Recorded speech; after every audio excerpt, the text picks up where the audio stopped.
कक्षा 11वीं के सभी विद्यार्थियों के लिए आज इस वीडियो में वार्षिक परीक्षा की तैयारी के लिए भूगोल का मॉडल पेपर हम कंप्लीट करेंगे। तो सेट सी इस वीडियो में आप पढ़ने वाले हैं।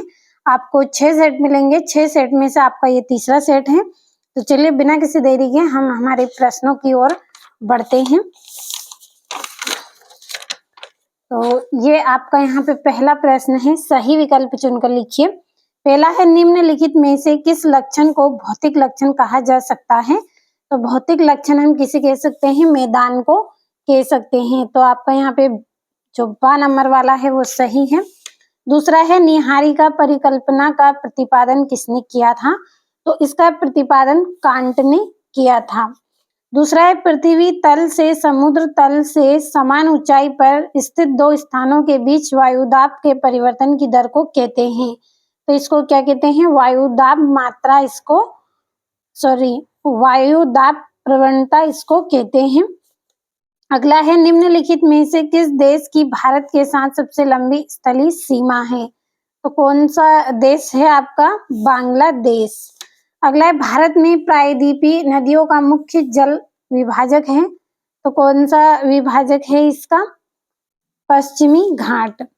अगला है, गंगा ब्रह्मपुत्र के डेल्टाई क्षेत्रों में किस वृक्ष की अधिकता के कारण इसे सुंदर वन कहा जाता है? तो सुंदरी इसका आंसर आपका रहेगा। अब यहाँ से इंग्लिश मीडियम वाले बच्चों के लिए हम कंप्लीट करेंगे। तो पहले का आपका इसमें बी वाला सही है, दूसरे का आपका इसमें ए वाला सही रहेगा, और तीसरे का आपका ये दा वाला सही है। चौथे का आपका इसमें ये जो चौथा प्रश्न है आपका, चौथे प्रश्न का ये डी वाला सही है।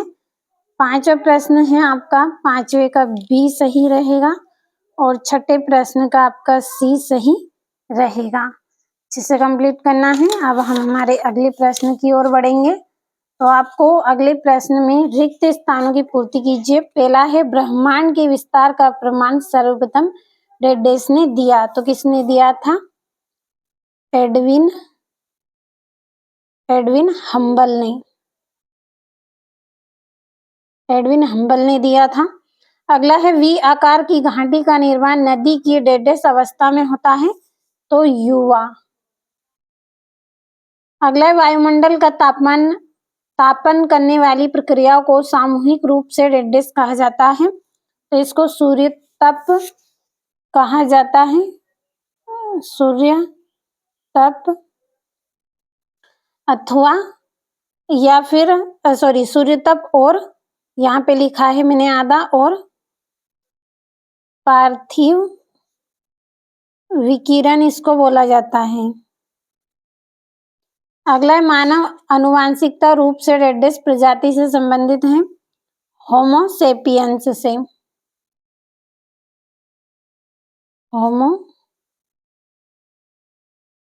सेपियंस। अगला है, मेघालय के पठार को जनजातियों के नाम के आधार पर डेडेस भागों में बांटा गया है। कितने भागों पर? 3 भागों में बांटा गया है। अगला है, कोसी नदी को डेडेस का शोक कहते हैं। तो इसको हम किसका शोक कहेंगे? बिहार का। ये हो गए हैं आपके रिक्त स्थान। यहाँ से इंग्लिश मीडियम वाले बच्चे आप भी अच्छे से इनको कंप्लीट करें। और देखिए, आपको वार्षिक परीक्षा की तैयारी हम YouTube पर भी करवा रहे हैं। साथ में आपको वार्षिक परीक्षा की तैयारी के लिए हम मॉडल पेपर आपको बता रहे हैं।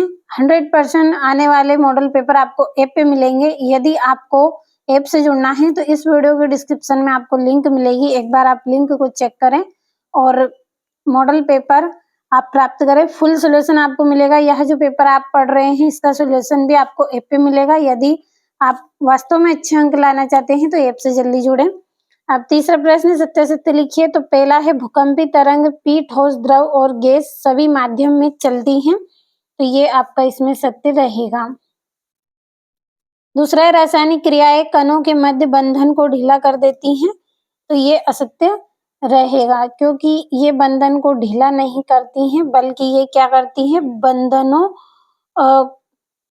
जो बंधन होता है उनका टूटना इनमें शामिल होता है। या फिर बनाना, इसमें बंधनों को बनाने का काम या टूटने का काम इसमें होता है।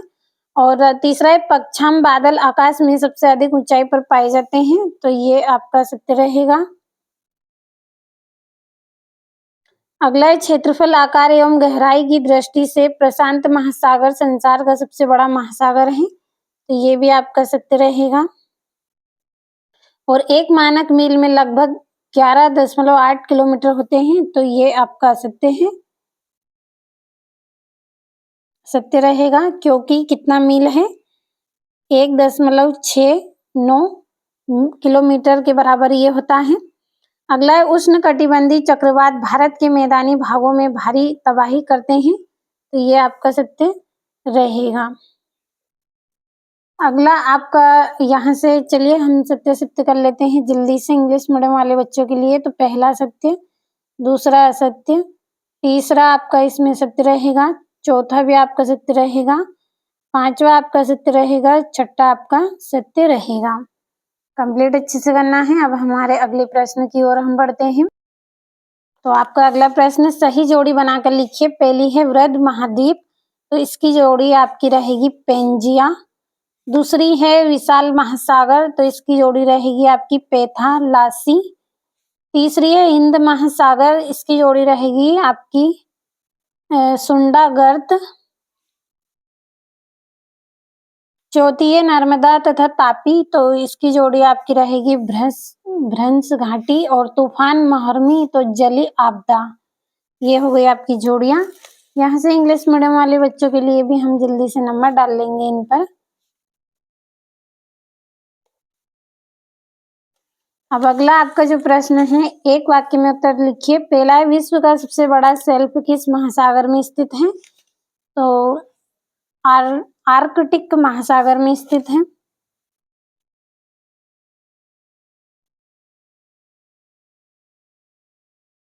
आर्कटिक महासागर। अगला है भारत में वन्य जीव सुरक्षा अधिनियम कब पारित किया गया, तो 1972 में पारित किया गया। अगला है समान भौतिक लक्षण वाले जीवों के समूह को क्या कहा जाता है, तो इसको प्रजाति कहा जाता है। अगला है प्लाया झीलें मुख्यतः किन क्षेत्रों में पाई जाती हैं, तो शुष्क और अर्ध शुष्क क्षेत्र में पाई जाती हैं। शुष्क और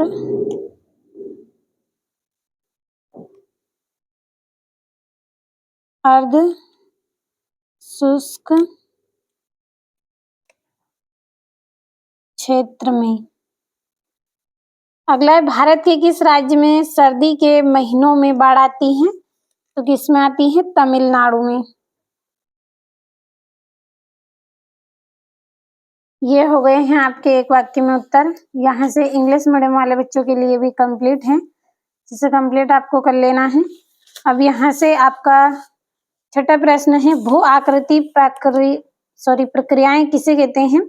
सातवें में तापमान का व्युत्क्रमण किसे कहते हैं, और महासागरीय जल के तापमान वितरण को प्रभावित करने वाले दो कारकों को आपको स्पष्ट करना है। और ये आपका यहाँ से 10वां 11वां प्रश्न है। कंप्लीट अच्छे से करें। यहाँ से ये आपदा क्या है, और पृथ्वी की आंतरिक संरचना का नाम की चित्र बताना है आपको। और देखिए आप ज्यादा सोचिए मत, अच्छी परसेंटेज आपको बनाना है वार्षिक परीक्षा में। तो ऐप के साथ आप जल्दी से जुड़े, आपको सब्सक्रिप्शन लेना है, आपको यूट्यूब का सब्सक्रिप्शन नहीं लेना है। आपको वार्षिक परीक्षा की तैयारी के लिए मॉडल पेपर का सब्सक्रिप्शन लेना है। तो इस वीडियो के नीचे जो लिंक है उसमें आपको पूरी जानकारी दी गई है कि किस तरह से आपको सब्सक्रिप्शन लेना है। और ये यहाँ से, तो समय कम है, जल्दी से जल्दी आप ऐप्स के साथ जुड़े और वार्षिक परीक्षा की तैयारी में आप जल्दी से लगे। तो आज इस वीडियो में मैंने आपको 11वीं भूगोल का प्रश्न पत्र सेट सी यानी कि तीसरा सेट पढ़ाया है। अगले वीडियो में चौथा सेट पढ़ेंगे। जब तक आप इसको अच्छे से कंप्लीट करें।